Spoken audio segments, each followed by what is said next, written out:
Hello guys! Welcome back to my channels. And for today's video, ang topic naman is about brows. Papakita ko later kung paano mag-define and mag-fill ng ating brows gamit nitong Maybelline New York na nabili ko sa Watson. Yan. Hindi ito yung usual na ginagamit ko. Actually, this is my first time to use this product, and I also wanted to share with you guys kung ano yung experience ko with this pencil. Okay? By the way, ang price niya is $199. Dati siyang $249. Ang color na nakuha ko is natural brown. Ito siya. Yan. May instruction din siya kung paano siya gawin. Yun. Tapos, meron din siyang comparison with other products versus the Maybelline Define and Blend Brow Pencil. Okay.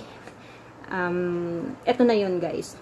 But then, at the latter part of this video, i-continue ko yung tips kung paano fill in ng ating brows para magmukha pa rin siyang natural at hindi siya hard. Diba?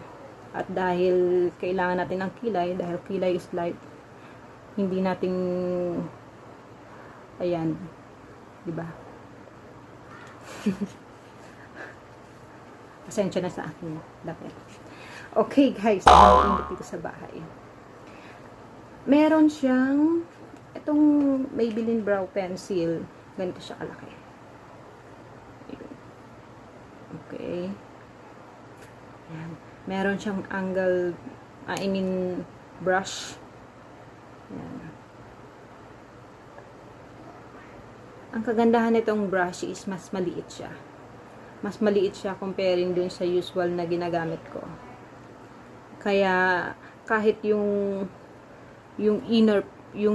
pinaka-fine strand ng hair, ng brows nyo is, kaya pa rin niyang iabutin. Kung dito guys halimbawa, ito yung usual kong ginagamit. Yan. Ito yung usual kong ginagamit. Ito yung Maybelline. Kaya medyo check siya dito. Okay sa akin tong brush niya. And dahil hindi na siya perfect yung item, yung pencil niya guys, kasi nagamit ko na siya. But then, ang naka-ano naman siya, naka-slant din. Pareho lang din sa mga usual natin ginagamit na yan, retractable.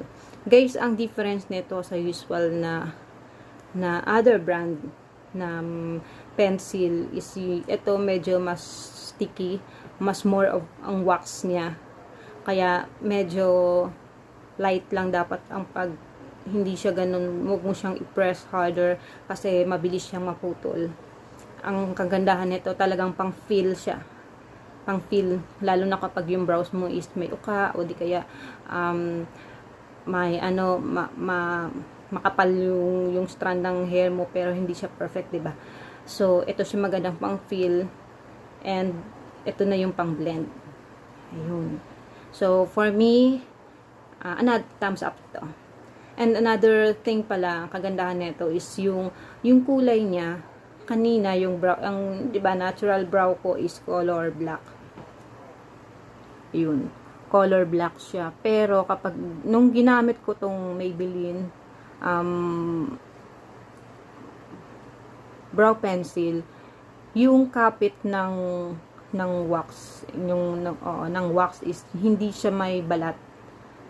Very light lang siya sa balat, but then yung strand ng hairs ng brows ko is parang niyang na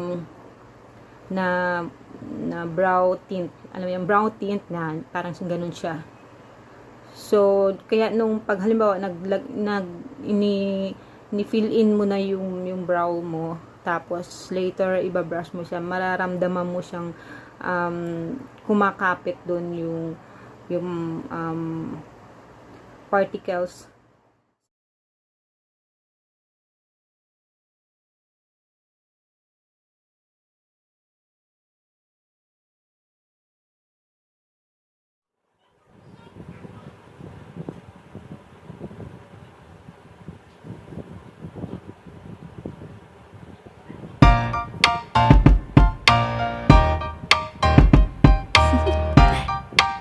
Do you wanna know? Well, I've been thinking about you, and I think I have to listen. Because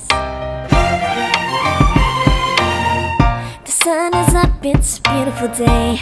My beginning will be as bright as the sun. Come, won't you come along? And it feels so bright, it's like luck is raining on me. Go and follow your heart, doesn't matter how far. There is so much love to give, something's telling me this time. Baby, baby, now I know. Baby, baby, gotta go. There is so much love to give, something's telling me it's right. When you came to me, oh I knew it's you, yeah, boy. The one who showed me now and forever. No, you'll never be alone again. All day, oh yeah, all day. Please stay in my arms, boy. The one who showed me if we're together. It don't matter if it rains. All day, oh yeah, all day. As long as you're in my arms, boy. It's you and me on this beautiful day, and it's smiling, holding on to you tight. I guess our hearts can align, and it feels so bright. It's like your love has gotten to me. Go and follow your heart, doesn't matter how far. I can see it now, it's deep in your eyes. No way to define what we feel inside. Baby, baby, now I know. Baby, baby, gotta go. There is so much love to give, so